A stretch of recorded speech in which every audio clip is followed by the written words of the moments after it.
ইনকিলাব মঞ্চের মুখপাত্র শরীফ ওসমান হাদিকে হত্যা চেষ্টার ঘটনায় বিএনপি মহাসচিব মির্জা ফখরুল ইসলাম আলমগীরকে গ্রেপ্তার করার কথা জানিয়েছে পুলিশ। হত্যা চেষ্টা মামলায় গ্রেপ্তার দেখানো হয়েছে। তাদের 5 দিন করে রিমান্ড দিয়েছে আদালত। হাদিকে খুন করতেই ফয়সালকে জামিনে বের করা হয়েছিল। সরকারে বসা কে এই জামিনের জন্য তদবির করেছিল, কোন জজ এই রায় দিয়েছিল, সে কার রিক্রুট করা, কোন আইনজীবী জামিন করিয়েছে, কার চ্যানেলে সে ইনকিলাবে এসেছিল। এখন বেরিয়ে আসলো আরও এক চাঞ্চল্যকর তথ্য। হাদিকে শুট করা ছাত্রলীগ নেতা মাসুদের সাথে জড়িত আছে বিএনপির এক আইনজীবী এই মাসুদকে কিছুদিন আগেই জামিনে কারাগার থেকে বের করেছেন। আর সেই তথ্য সামনে আসতেই এবার জন্য মূল রহস্য সবাই ধরতে শুরু করেছে। ঢাকা ৮ আসনের সম্ভাব্য স্বতন্ত্র প্রার্থী ওসমান হাদিকে গুলি করার ঘটনায় এবার একে একে সামনে আসছে ভয়ঙ্কর সব তথ্য। বিএনপি, আওয়ামী লীগ এবং ভারতের গোপন ভয়াবহ পরিকল্পনার অংশই ছিল ওসমান হাদিকে গুলিবর্ষণ। হাদি হত্যার তদন্ত এবার এক নতুন নাটকীয় মোড় নিয়েছে। শুটার ফয়সাল করিম মাসুদ এবার একের পর এক গোপন তথ্য ফাঁস করে দিচ্ছেন।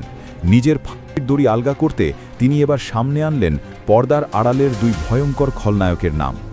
এতদিন যারা ছিলেন ধরাছোঁয়ার বাইরে। এই সেন্সিটিভ বিষয় কিছু বলতে বিচার তো চাইবেনি, সাথে আইন উপদেষ্টার পদত্যাগ চাওয়া উচিত। যত দ্রুত সম্ভব খুনিকে চিহ্নিত করে গ্রেপ্তার করা উচিত।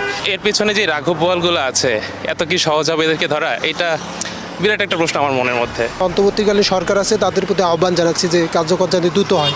যেহেতু এতদিন ধরতে পারে নাই, তার মানে নিশ্চয়ই কোনো ব্যর্থতা বা কোনো কিছু আসলে পিছনে। প্রিয় দর্শক, যেটা ভেবেছিলেন সেটাই হয়ে গেল। দর্শক, এটা দেখার পর হয়তো অনেকেই চিন্তা করছে যে এটা কিভাবে সম্ভব। হ্যাঁ, এটাই সম্ভব হয়েছে। দর্শক, আজকের ভিডিওটা খুবই গুরুত্বপূর্ণ।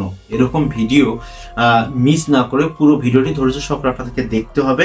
আমি আশা করব আরো কিছু তথ্য বাকি রয়েছে এবং আপনাদেরকে একটা সংশ্লিষ্ট ভিডিও দেখাবো, তারপর বিস্তারিত ঘটনা দেখাবো। তাই অবশ্যই না টেনে সম্পূর্ণ ঘটনা দেখতে থাকতে হবে। এবং ছোট করে একটা রিকোয়েস্ট থাকবে, যারা চ্যানেল নতুন রয়েছেন তারা অবশ্যই এই চ্যানেলটিকে সাবস্ক্রাইব করবেন। চলুন আমরা শুনতে থাকি। আসলে পর্যাপ্ত গুরুত্ব দেওয়া হচ্ছে না, হ্যাঁ, এবং এর পেছনে আসলে কারা আছে সেই বিষয়গুলো নিয়ে তো প্রশ্ন সাধারণ মানুষ হিসেবে আমার থাকেই। হ্যাঁ, কিন্তু আমি অবশ্যই বিচার চাই, এই ব্যাপারটার বিচার চাই। কিন্তু এর পেছনে যে রাঘব বোয়ালগুলো আছে, এত কি সহজ হবে এদেরকে ধরা? এটা বিরাট একটা প্রশ্ন আমার মনের মধ্যে। বাট আমি অবশ্যই চাই এটার বিচার হোক এবং খুনিটা বের হোক। যারা এখন বর্তমানে দেশের পরিচালনায় আছে, আমার মতে যে তারা চেষ্টা করলে ধরা সম্ভব। যেভাবেই হোক, যদি ইন্ডিয়াতে পালায়া যেও থাকে তা আনার ব্যবস্থা করুক। আমাদেরকে একটা ভালোভাবে একটা তদন্ত রিপোর্ট দেখাক যে না, সে অমুক জায়গায় আছে, এখান থেকে আনার ব্যবস্থা করতেছি। মানে ভালো একটা ব্যবস্থা করুক, যাতে আমরা সান্ত্বনা পাই যে তারে ধরার ব্যবস্থা করতেছে। কিন্তু তেমন কোনো অগ্রগতি আমরা দেখতেছি না। তো আসলে এটা খুবই দুঃখজনক। তার বিচারটা দ্রুত করা উচিত। আমরা সবাই চাই যে তার বিচারটা বাংলার মাটিতে হোক। আমাদের ইউনিভার্সিটির টিচার ছিলেন, উনি খুবই ভালো মানুষ ছিলেন। তো আমরা চাই যে ওনার আসলে একটা সুষ্ঠু বিচার হোক আর কি। তো মানে খুনি যেখানেই থাকুক না কেন, আমরা চাই যে তারে মানে অ্যারেস্ট করা আর কি, মানে আইনের মাধ্যমে তার একটা মানে সুষ্ঠু বিচার চাই। তাকে আমরা মানে রাজনীতির বাইরে যদি সাধারণ মানুষের বিবেচনা করার পর মানে তার যে ন্যায্য মানে যে বিচারটা, সেইটা অন্তত করুক।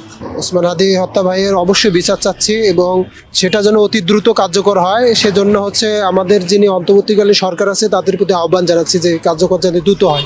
আমি আসলে অবশ্যই চাই ওসমান হাদির খুনিদের ধরুক, এবং এটা এখনো ধরা হয়নি। এটাই আমাদের বাংলাদেশের জন্য খুবই দুঃখ এবং খুবই দুর্দশার আসলে একটা প্রমাণ যে আসলে বাংলাদেশের সঠিক বিচারটা এখনো পর্যন্ত আমরা পাচ্ছি না। জুলাই আগস্ট গেল, সব কিছু হচ্ছে, বাট যিনি আসলে আমাদের মেইন ইস্যু যে আসলে আমরা একটা স্বাধীন গণতান্ত্রিক দেশে আমরা একটা স্বাধীন বিচার চাবো, বিচার পাবো, সেটা আসলে আমরা পাইনি। যে কোনো হত্যাকাণ্ড বিচার হওয়া উচিত, সে যেই হোক। তারপরে বিচার করতে হবে যে তার বিচারটা ঠিক বা বেঠিক, তাই না? তাকে হত্যা করা হয়েছে, এটা সত্যি, বিচার হবে, এটা সত্যি, এবং বিচার হওয়া উচিত আমি মনে করি। প্রশাসনের কাছে দাবি জানাবো যে ওসমান হাদির প্রকৃত খুনিকে যথাসম্ভব দ্রুত বের করে আইনের আওতায় এনে তাকে শাস্তি ব্যবস্থা করা হোক।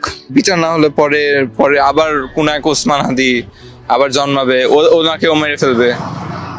এটার বিচার হলে তাহলে অন্যরাও সাহস পাবে আরো কথা বলার জন্য, নিজেদের মানে মতামত প্রকাশ করার জন্য সাহস পাবে আরো। এটা আমার মনে হয় যে তাদের বিচার হচ্ছে, তাদেরকে ধরা উচিত। এইটা বাংলাদেশের রাজনীতির কথা বললে আর লাভ নাই, এটা কোনো অগ্রগতি দেখা যাইতেছে না, আগে পিছে কোনো সাধারণ পাবলিকে এটা কোনো পাইতে আছে না, সুফল পাইতে পারছে না আর কি, রাজনৈতিক কারণে, যেটা আমি মনে করি। এই বিষয়টা খুবই দুঃখজনক। সারা দেশের মানুষ তো আসলে আশা করছিল যে এটার বিচার খুব তাড়াতাড়ি হবে এবং খুব দ্রুত হবে, কিন্তু এই বিচারটা না হওয়া এটা খুবই দুঃখজনক। আর আমরা সমস্ত জাতি চাই এই বিচারটা দ্রুত হোক এবং সরকার খুব গুরুত্বের সঙ্গে উসমান হাদিকে যারা হত্যা করছে তাদেরকে খুঁজে বের করে ফাঁসিতে ঝোলাক।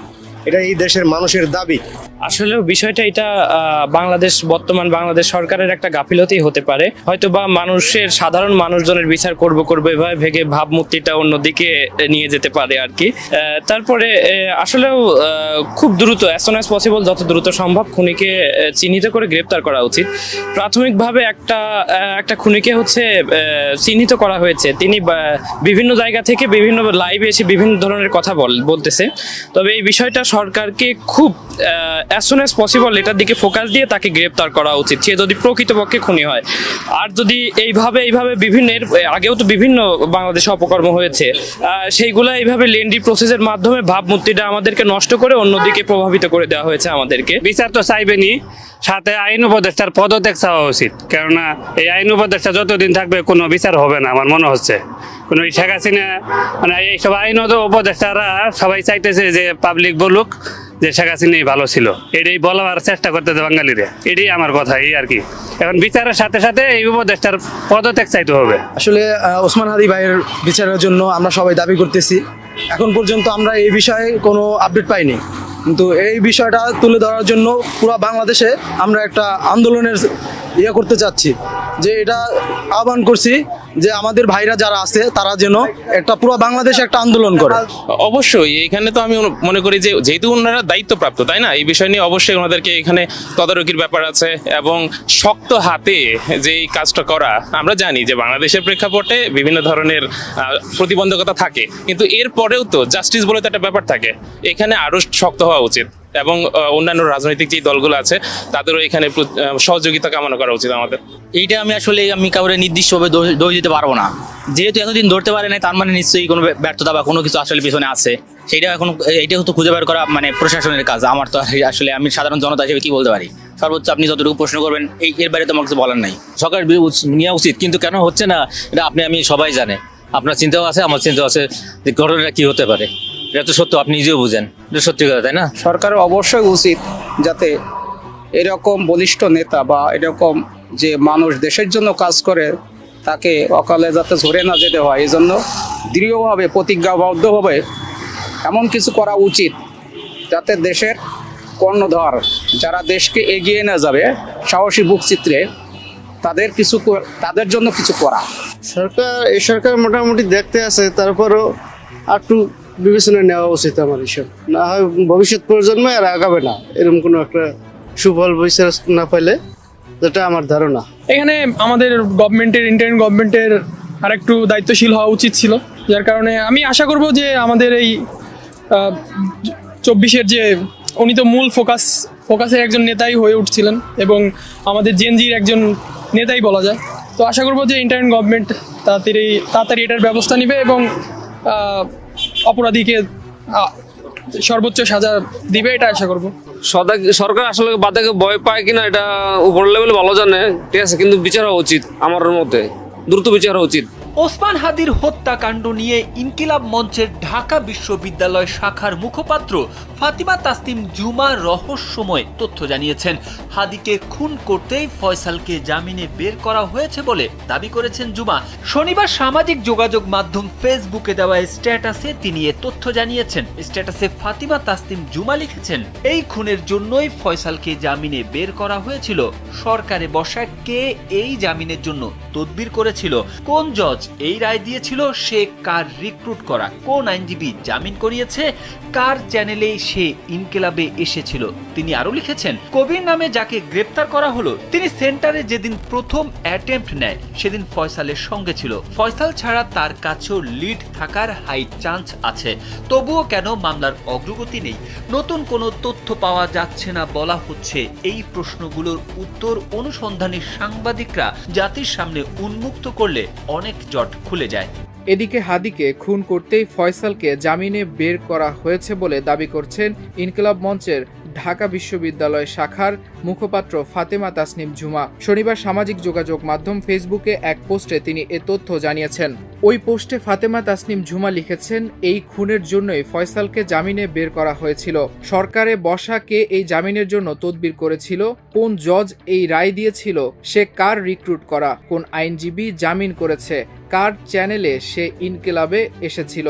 তিনি আরো লিখেছেন, কবির নামে যাকে গ্রেপ্তার করা হলো তিনি সেন্টারে সেদিন প্রথম অ্যাটেম্প্ট নেয়, সেদিন ফয়সাল সঙ্গে ছিল। ফয়সাল ছাড়া তার কাছেও লিড থাকার হাই চান্স আছে। তবু কেন মামলার অগ্রগতি নেই? নতুন কোনো তথ্য পাওয়া যাচ্ছে না বলা হচ্ছে। এই প্রশ্নগুলোর উত্তর অনুসন্ধানী সাংবাদিকরা জাতির সামনে উন্মুক্ত করলেও অনেক জট খুলে যায়। এর আগে ত্রয়োদশ জাতীয় সংসদ নির্বাচন ও গণভোটের তফসিল ঘোষণার পরদিন গত 12 ডিসেম্বর দুপুরে ঢাকার পুরানা পল্টন বক্স কালভার্ট রোডে ওসমান হাদিকে মাথায় গুলি করে। দর্শক, ভিডিওটি দেখার পর আপনাদের মন্তব্য আমাদের কমেন্ট বক্সে জানাতে ভুলবেন না। আর আজকে বিদায় নেবার পালা। তবে সংশ্লিষ্ট ভিডিওটি দেখার পর আপনাদের যে মন্তব্যগুলো রয়েছে সেটা আমাদের কমেন্ট বক্সে জানাতেই থাকুন, এবং এই ব্যাপার নিয়ে আপনাদের নিজস্ব যে মন্তব্য রয়েছে সেটা আমাদের কমেন্ট বক্সে জানাতে থাকুন। এখন পর্যন্ত যারা এই চ্যানেলটিকে সাবস্ক্রাইব করেননি অবশ্যই এই চ্যানেলটিকে সাবস্ক্রাইব করবেন। আজকে ভিডিও পর্যন্তই। আল্লাহ হাফেজ।